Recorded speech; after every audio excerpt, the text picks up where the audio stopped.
సజీవవాహిని శ్రోతలందరికీ మన ప్రభువును రక్షకుడైన యేసుక్రీస్తు నామమున శుభములు తెలియజేస్తూ ఉన్నాను.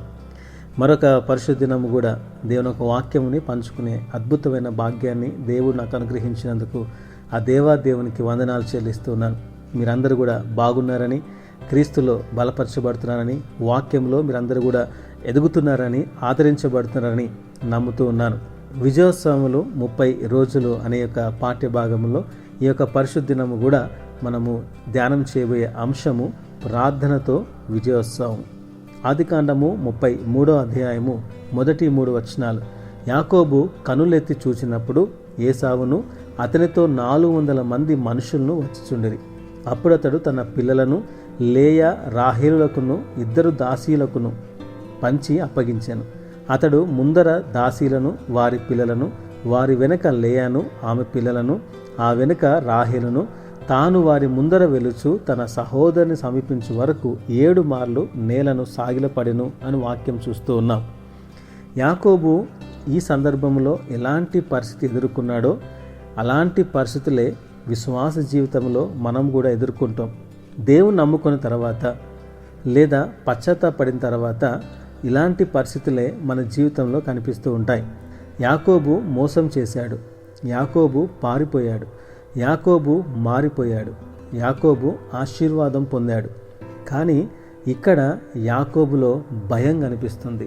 యాకోబు భయపడుతున్నాడు.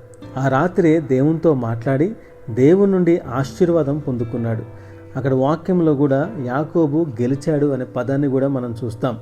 కానీ తెల్లవారగానే యాకోబులో భయం కనిపిస్తుంది.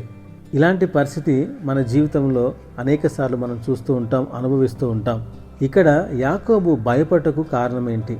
ఆ రాత్రి దేవునితో ఆయన పెనుగులాడి ఆశీర్వాదం పొందుకొని ఆయన ధైర్యంతో నింపబడి తెల్లవారగానే ఎందుకు ఆయనలో భయం కలిగింది? ఎందుకని ఆయన భయం కలిగింది ఆలోచన చేస్తే యాకోబు తన గత జీవితము గురించి ఆలోచిస్తూ ఉన్నాడు. తనకి గత జీవితం కనిపిస్తూ ఉంది. ఆ జ్ఞాపకాలన్నీ కూడా తనకి గుర్తొస్తూ ఉన్నాయి. మారిన జీవితం తనకి కనిపించడం లేదు. తాను ఏసావును మోసం చేశాడని, ఏసావు తన మీద కోపం పెట్టుకున్నాడని, ఏసావు తను చంపడానికి ప్రయత్నం చేశాడని, యాకోబు అక్కడి నుంచి పారిపోయాడని, ఈ విషయాలన్నీ జ్ఞాపకం చేసుకొని ఏసావు నన్ను చంపేస్తాడేమని యాకోబు భయపడుతూ ఉన్నాడు. సామెతలు 10వ అధ్యాయము 25వ వచనం గమనిస్తే నీతిమంతుడు నిత్యము నిలుచు కట్టడం వలె ఉన్నాడు అని వాక్యం సెలవిస్తుంది. సామెతలు 11వ అధ్యాయం 4వ వచనంలో నీతి మరణం నుండి రక్షించని వాక్యం సెలవిస్తుంది.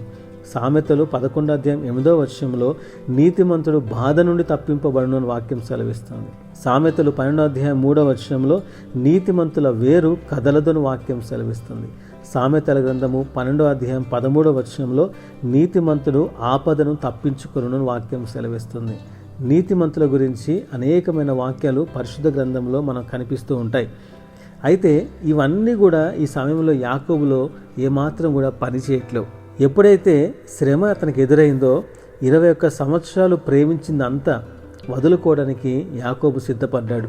శ్రమల వలన మనలో కలిగే గొప్ప మార్పు ఏంటంటే ఇదే. శ్రమల ద్వారా దేవుడు మనలో చూడాలనుకునే మార్పు కూడా ఇదే. ఏంటంటే అది మనలో ఇహలోక కోరికలు చచ్చిపోవాలని దేవుడు కోరుకుంటాడు. పౌలు నేను సమస్తము నష్టపరుచుకొని పెంటతో సమానముగా ఎంచుకొనుచున్నానని చెప్పుటకు ముఖ్య కారణం ఏంటంటే తాను క్రీస్తుతో కూడా సిలువ వేయబడి ఉన్నాడు. శ్రమల గుండా క్రీస్తు చేసే ప్రయాణమే క్రీస్తుతో కూడా సిలువ వేయబడుట. యాకోబు ఎటువంటి పరిస్థితి గుండా వెళ్ళాడో ఈరోజు మనం అదే పరిస్థితి గుండా ప్రయాణం చేస్తూ ఉన్నాం. శ్రమలు, సమస్యలు, కష్టాలు వచ్చినప్పుడు ప్రార్థన చేస్తాం. ప్రార్థనలో ధైర్యంతో నింపబడతాం. వాగ్దానములు కూడా మనం పొందుకుంటాం. కానీ సమస్యలు ఎదురవ్వగానే దేవుని శక్తి కంటే, దేవుని కార్యాల కంటే, దేవుని వాగ్దానం కంటే మన గత జీవితమే మనకి బలంగా గుర్తుకొస్తుంటాయి. గత జీవితంలో ఇలాంటి పనులు చేశాను, ఇలా జీవించాను, దేవుడు నాకు సహాయం చేస్తాడా అని సందేహాలు, దానితో పాటు అవిశ్వాసం కూడా కలుగుతుంది. కానీ ధైర్యం ఇచ్చిన దేవుడు, వాగ్దానం ఇచ్చిన దేవుడు మనకు ఎదురయ్యే ప్రతి సమస్యకు పరిష్కారాన్ని ఎప్పుడు ఇస్తాడంటే ఆ సమస్యలు రాకముందే, మన దగ్గరికి రాకముందే ఆయన పరిష్కారాన్ని సిద్ధపరిచి ఉంచాడు. నమ్మితే గట్టిగా ఆమెను చెప్పండి. ఏసావులో కోపం లేని సంగతి యాకోబుకు తెలియదు. యాకోబుకు తెలియకనే ఆయన భయపడుతూ ముందుకెళ్తూ ఉన్నాడు. 7 మార్లు ఆయన ప్రార్థన చేస్తున్నాడు, సాగిలపడి, ప్రభువా నన్ను కనికరించు కనికరించు కనికరించు, నన్ను విడిపించు విడిపించు. ఏసావు చంపేస్తాడేమో, ఏసావు తన ఆస్తిని అంతా తీసుకుంటాడేమో, తన భార్యల్ని పిల్లల్ని చంపేస్తాడేమో, ఆయనలో భయం ఉంది, తనకి ప్రాణహాని కలుగుతుందేమో అనే భయము తనలో కలుగుతుంది. కానీ మనం ఇక్కడ గమనించాల్సిన విషయం ఏంటంటే, ఎప్పుడైతే ప్రార్థనలో దేవుని ఒక ముఖకాంతి మన మీద ప్రకాశిస్తుందో, మనం ఎక్కడికి వెళ్ళినా కూడా దేవుడు మన మీద తన కనికరాన్ని, కటాక్షాన్ని కృమ్మరిస్తాడు. మనం ఏ స్థలంకి వెళ్ళినా, ఎవరి ముందుకు వెళ్ళినా కూడా వారిలో కనికరాన్ని దేవుడు పుట్టిస్తాడు. యాకోబు మోసగాడే, యాకోబు తప్పుడు పనులే చేశాడు, యాకోబు మోసమే చేశాడు, యాకోబు 100% శిక్షకు పాత్రుడు.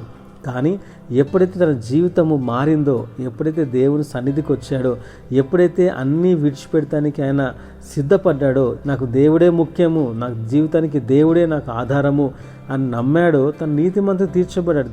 దేవుడే తన నీతిమంతుడిగా తీర్చాడు. కోపముతో ఉన్న ఏసావు, శత్రుత్వం పెంచుకున్న ఏసావు మనసును దేవుడే మార్చాడు. అది ఏసావు ఒక మంచితనం, గొప్పతనం కాదు. యాకోబు కొరకు దేవుడు ఏసావు హృదయంలో కనికరాన్ని పుట్టించాడు. అందుకనే ఏసావు ప్రేమతో వచ్చి ఆయన ముద్దు పెట్టుకున్నాడు యాకోబుని. అందుకే ఏసావు కనికరం చూపించాడు, అందుకనే ఏసావు కటాక్షం చూపించాడు. ఆదికాండము 33వ అధ్యాయం 10వ వచనంలో, అప్పుడు యాకోబు అట్లా కాదు, నీ కటాక్షము నా మీద నున్నడలా చిత్తగించి నా చేత ఈ కానుక పుచ్చుకొనుము, దేవుని ముఖము చూచినట్లు నీ ముఖము చూచి తిని, నీ కటాక్షము నా మీద వచ్చినది కదా అని అంటాడు. ప్రార్థనలో ఎప్పుడైతే దేవుని ముఖమును మనం చూస్తామో, దేవుని యొక్క కటాక్షము లేదా మనుషుల యొక్క కటాక్షము దేవుడు మనల్ని కృమ్మరిస్తాడు. కటాక్షము అంటే ఏంటంటే అంగీకారమైన లేదా అనుకూలమైన లేదా స్నేహపూరితమైన, ఇన్ని అర్థాలు కటాక్షం అనే పదానికి ఉన్నాయి. కాబట్టి కటాక్షము అంటే దేవుడు మనం అంగీకరిస్తూ ఉన్నాడు, దేవుడు మన పరిస్థితులను కూడా అనుకూలపరుస్తూ ఉన్నాడు. దేవుడు శత్రువును కూడా స్నేహపూరితమైన భావంతో వారు మన దగ్గరికి తీసుకొస్తూ ఉన్నాడు. క్రీస్తు యొక్క రక్తంలో మనందరం కూడా కొనబడ్డాం, కడగబడ్డాం. ఆయన వెల చెల్లించి మనల్ని విడిపించాడు. ఈ లోకంలో మనం చేసిన ప్రతి నీచమైన పనిని, ప్రతి పాపమును దేవుడు కడిగివేసి మనల్ని నీతిమంతులుగా తీర్చాడు. తన ఆత్మచేత మనల్ని ముద్రించాడు, వాగ్దానంతో మనల్ని స్థిరపరిచాడు, వాక్యములో మనల్ని నాటాడు. ఆ విషయాన్ని మనం మర్చిపోవద్దు. ప్రార్థనలో మనం ముందుకు వెళ్తున్నప్పుడు దేవుడు ధైర్యాన్ని ఇస్తున్నాడు. కానీ సాతాను చేసే పని ఏంటంటే మన గత జీవితాన్ని జ్ఞాపకం చేస్తూ ఉంటాడు. గత జీవితంలో మనం చేసిన పనులు జ్ఞాపకం చేస్తూ, ఇలాంటి పనులు చేసావు కాబట్టి దేవుడు నీకు సహాయం చేయడు, నీ జీవితం ఇలాంటిది కాబట్టి దేవుడు నీకు సహాయం చేయడు, ఈ శ్రమల నుంచి నువ్వు విడిపించబడవు అని వాడు నిరుత్సాహపరుస్తూ ఉంటాడు. ఇది సాతాను యొక్క స్వభావం. ఈ లక్షణాలు కొన్ని మనుషుల్లో కూడా మనం చూస్తూ ఉంటాం, తోటి విశ్వాసుల్లో కూడా మనం చూస్తూ ఉంటాం. వారెప్పుడూ గతాన్ని జ్ఞాపకం చేస్తూ ఉంటారు. కానీ యేసు ప్రభు ఒక్కడే ఆయన గతమును మర్చిపోతాడు. నీ పాపములన్నీ కూడా క్షమించబడిన వాక్యం సెలవిస్తుంది. తూర్పుకు పడమ ఎంత దూరం ఉందో అంత దూరం దేవుడు వాటిని దూరపరిచాడు. దేవుడు మన దోషములు, మన పాపములు ఎంత మాత్రం జ్ఞాపకం చేసుకున్నాడు. ఆయన ఇప్పుడే చూస్తాడు. ఈ పరిస్థితిలో మనం ఎలా ఉన్నామో చూసి, మన మారిన హృదయాన్ని చూసి, మన మార్పును చూసి, ఎటువంటి పరిస్థితికి వెళ్ళినా కూడా దాన్ని విడిపించగల సమర్థుడు మన దేవుడు. కాబట్టి ఈరోజు ఈ పరిశుద్ధ దినము మనం నేర్చుకోవాల్సిన విషయం ఏంటంటే, గత జీవితాన్ని ఎప్పుడు కూడా జ్ఞాపకం చేసుకోవద్దు. గత జీవితం ఎప్పుడు మనలో భయాన్ని, అవిశ్వాసాన్ని, సందేహాన్ని పుట్టిస్తూ ఉంటాయి. సాతాను కార్యం అది. వాడి క్రియలు గత జీవితాన్ని చూపించే భయపెడుతూ ఉంటాడు. గత జీవితాన్ని చూపించే దేవుని నుంచి దూరం చేయాలని వాడు ప్రయత్నం చేస్తూ ఉంటాడు. కానీ దేవుడు మనం ఏదైతే సమస్య ఎదుర్కోబోతున్నామో వాటన్నిటికి కూడా ఆయన పరిష్కారాన్ని సిద్ధపరిచాడు.